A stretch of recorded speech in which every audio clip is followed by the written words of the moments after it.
जी हाँ दोस्तों, नमस्कार। तो सबसे पहले मैं अपने सभी विद्वान साथियों को, ओबीसी बहनों को, सभी प्रिय मित्रों को जितेंद्र क्लासेस की इस ऑनलाइन कक्षा की तरफ से और मैं अपनी तरफ से आप सभी लोगों को बहुत बहुत अतल दिल की गहराइयों से स्वागत करता हूँ, साधुवाद देता हूँ और अभिनंदन करता हूँ।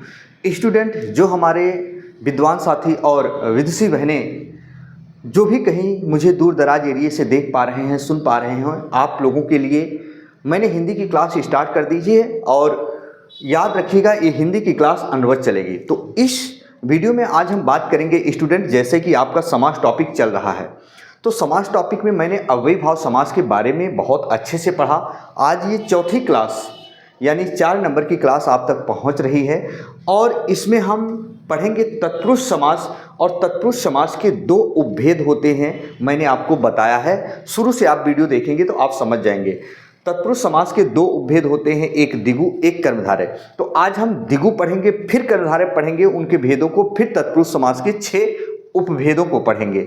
तो स्टूडेंट आइए फटाफट हम देख लेते हैं क्या पढ़ने वाले हैं स्टूडेंट। आज हम इस वीडियो के अंतर्गत कंसेप्ट वाइज चीज़ों को पढ़ेंगे दोस्तों।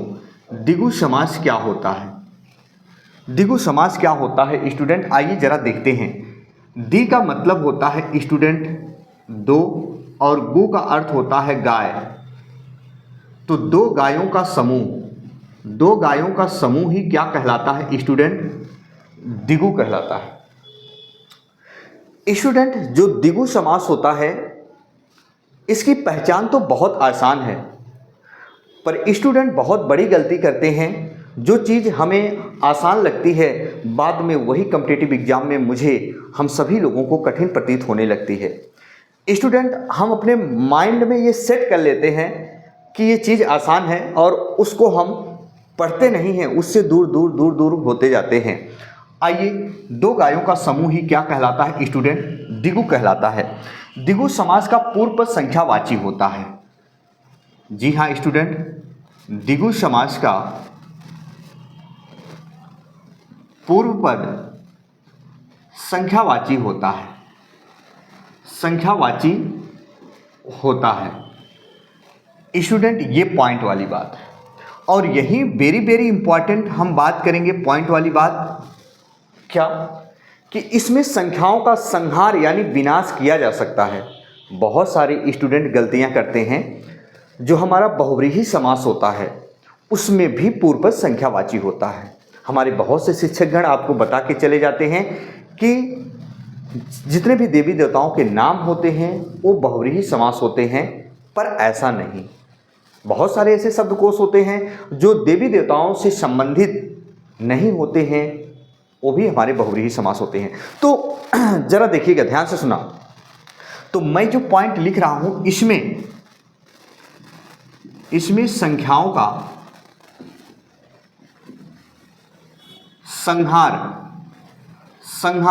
संहार को क्या कहा जाता है स्टूडेंट, विनाश। इसमें संख्याओं का संहार यानी विनाश किया जा सकता है, लेकिन बहुव्रीहि समास में संख्याओं का संहार यानी विनाश नहीं किया जाता। एक बार लाइक वाला बटन जरूर प्रेस कीजिएगा। एक एग्जाम्पल बता रहा हूं, फिर हम तमाम एग्जाम्पल बताएंगे। जैसे स्टूडेंट,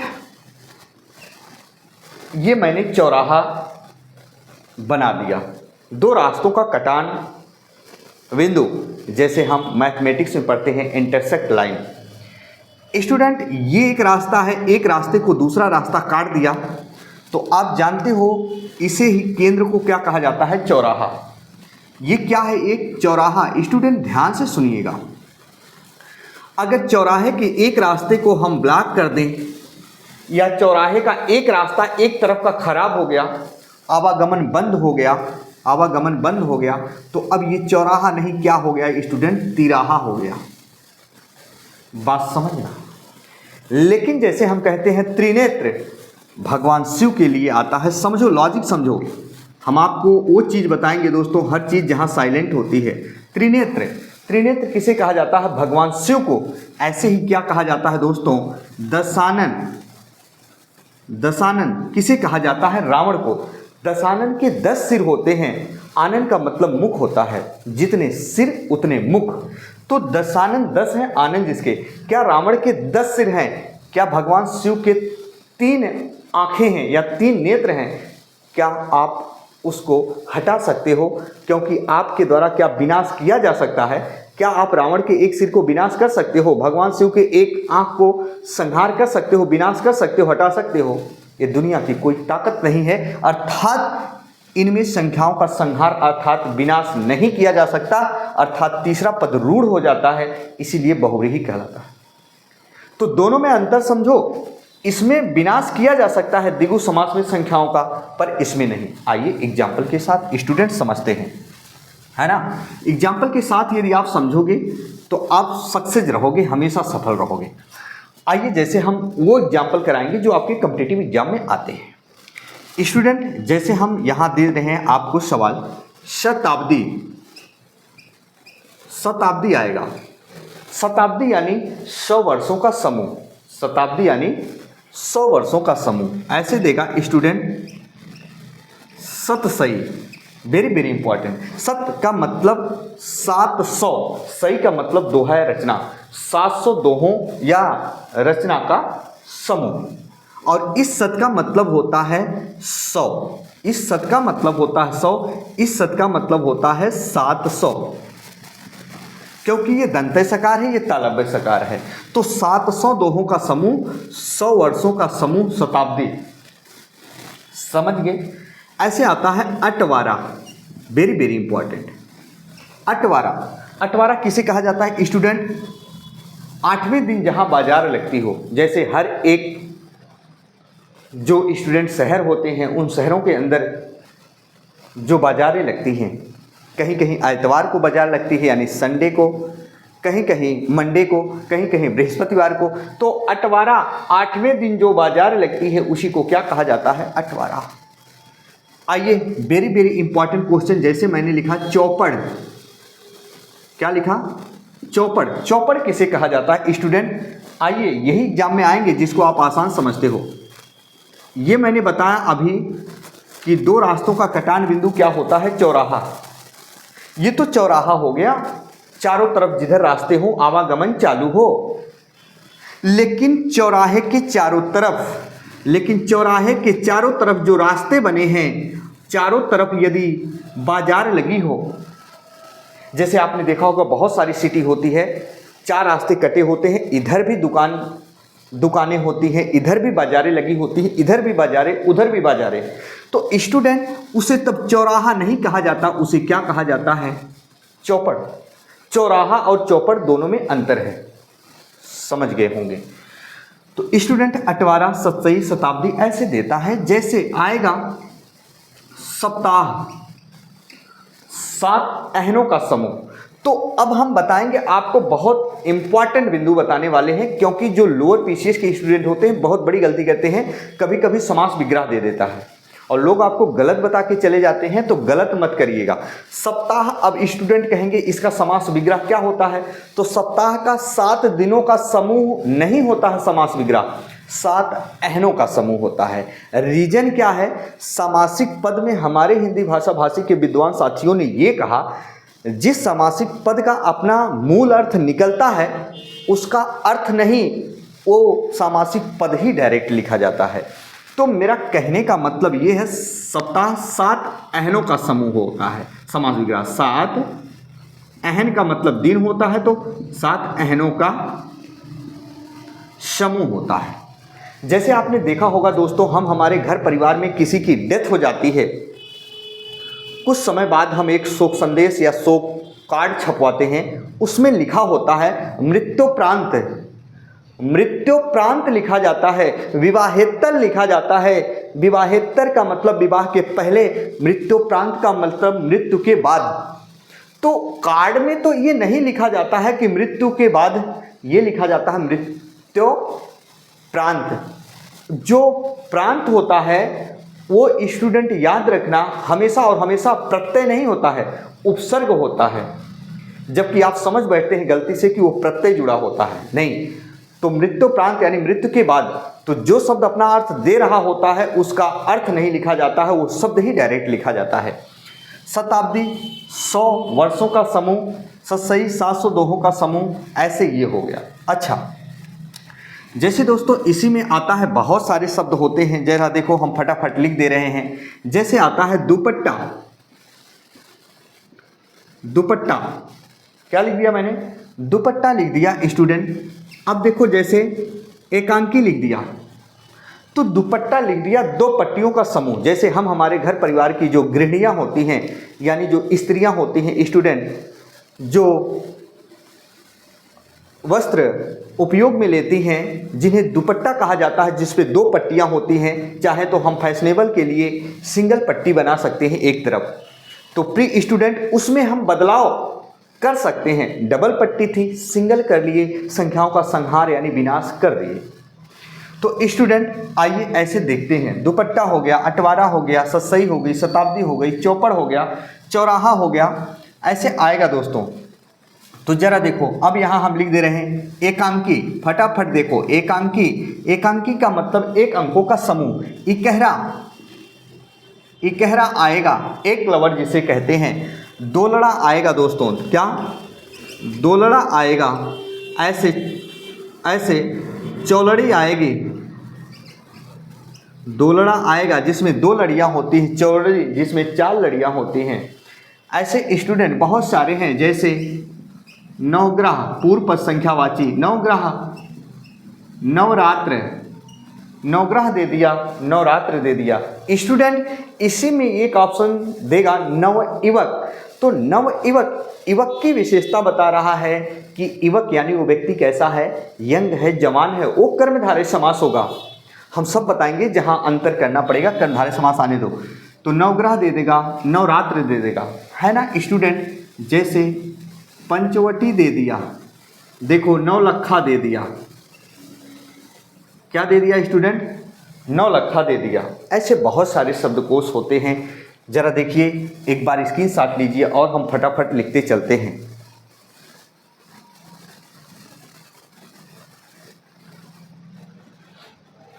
है ना स्टूडेंट, फटाफट आप स्क्रीनशॉट लीजिए ताकि हम आगे बढ़ सकें। चल, अब देखो इसको रिमूव कर दे रहे हैं। ऐसे बहुत सारे शब्द होंगे अब जो आपके सामने आते हैं। देखो, बहुत पूछा जाता है, हम सबका नाम ले लेंगे यहाँ। जैसे स्टूडेंट आपसे पूछा जाए पंजाब, पंजाब 5 नदियां बहती है, अर्थात जहां पंजाब। छत्तीसगढ़, छत्तीसगढ़, बहुत एकदम आराम से बताएंगे, सब कुछ बताएंगे। पंजाब दिया, छत्तीसगढ़ दिया, इसी में स्टूडेंट बहुत सारे एग्जाम्पल दे देगा भाई, बहुत दे देगा। जैसे चवन्नी, जैसे स्टूडेंट चवन्नी, जैसे क्या दे देगा? रुपया दे दिया। अब समझो, एक एक समझो। आपसे पूछेगा चवन्नी का समास विग्रह क्या होगा, रुपए का समास विग्रह क्या होगा। तो चवन्नी में 4 आने, रुपए में 16 आने। चवन्नी में 25 पैसे तो रुपए में 100 पैसे। भाई हमारे जो पूर्वज थे, आप अपने घर परिवार में होंगे दोस्तों, आपके बूढ़े बुजुर्ग होंगे, नाना नानी, दादा दादी, जो आपके पूर्वज होंगे, उनसे आप पूछिएगा 16 आना, 12 आना, ये क्या होता है, सब बताएंगे वो। तो चवन्नी में 4 आने तो रुपया में 16 आने, चवन्नी में 25 पैसे तो 25 चौका 100। तो चवन्नी का समास विग्रह क्या होगा? 4 आने का समूह। समझो इस लॉजिक को, 4 आने का समूह बहुत आता है, 4 आने का समूह। रुपए का क्या होगा? 100 पैसों का समूह, 100 पैसों का समूह स्टूडेंट। वही पंजाब 5 नदियां बहती है, अर्थात जहां पंजाब, छत्तीसगढ़, छत्तीसगढ़ों का समूह, छत्तीसगढ़ होता है। अब ये मत सोचना कि छत्तीसगढ़ एक स्टेट का नाम है, एक शहर का नाम है। नहीं नहीं दोस्तों, पंजाब एक शहर का नाम नहीं, छत्तीसगढ़ एक स्थान का नाम नहीं, ये छत्तीसगढ़ है, छत्तीसगढ़ों का समूह। उसी छत्तीसगढ़, पंजाब 5 नदियां बहती हैं था जहां पंजाब, एक स्थान के लिए कब ये सूचित होगा? जैसे हम कहते हैं राम पंजाब जाता है, तो राम के लिए पंजाब एक स्थान सूचक संज्ञा शब्द बनेगा। राम छत्तीसगढ़ जाता है, राम के लिए छत्तीसगढ़ एक स्थान सूचक संज्ञा शब्द बनेगा। एक बार लाइक वाला बटन जरूर प्रेस कीजिएगा। समझ गए ना स्टूडेंट? ऐसे ही प्रश्न आते हैं। तो मेरा कहने का मतलब है दोस्तों, कोई भी प्रश्न दे तो आपको गलती नहीं करना है। आइए चल हम और बताते हैं इसमें, जो बच्चे बहुत कंफ्यूज रहते हैं। स्टूडेंट जैसे आप में आ जाए तिरंगा, बहुत सारे स्टूडेंट गलती करते हैं, तिरंगा मार देते हैं स्टूडेंट द्विगु समास, पर तिरंगा द्विगु समास नहीं है। 3 रंगों का समूह, उनको लगता है तिरंगा द्विगु है, लेकिन 3 रंगों का समूह अर्थात एक विशेष, एक राष्ट्र के लिए प्रतीक है, अर्थात वो शब्द अपने आप में रूढ़ होता है, बहुव्रीहि समास होता है। बातों को समझना। तो तिरंगा आपके किताब में कहीं भी दिया होगा, याद रखिएगा। किसी भी पुस्तक का मैं नाम नहीं लेना चाहता हूँ स्टूडेंट, है ना, तो मिसप्रिंट हो जाता है, गलतियाँ हो जाती हैं हम सभी से ही। और याद रखना तिरंगा क्या है? बहुव्रीहि समास। बहुत सारे शब्द आएंगे, बात समझ में आ चुकी होगी। तो मेरा कहने का मतलब ये हुआ, जैसे एकांकी दे दे, एकांकी दे दे, एकांकी यानी एक अंकों का समूह। अब बच्चे छोटे छोटे सवाल करते हैं, जैसे 4 पाई दे दिया।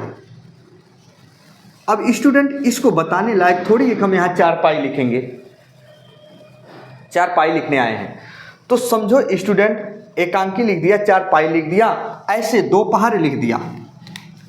समझो 2 पहाड़, पखवाड़ा। बहुत सारे स्टूडेंट हो सकता है ये ना जान रहे हो कि पखवाड़ा वगैरह क्या होता है। 2 पहाड़, पखवाड़ा। पखवाड़ा जानते हो किसे कहते हैं? पखवाड़ा आप अपने पूर्वज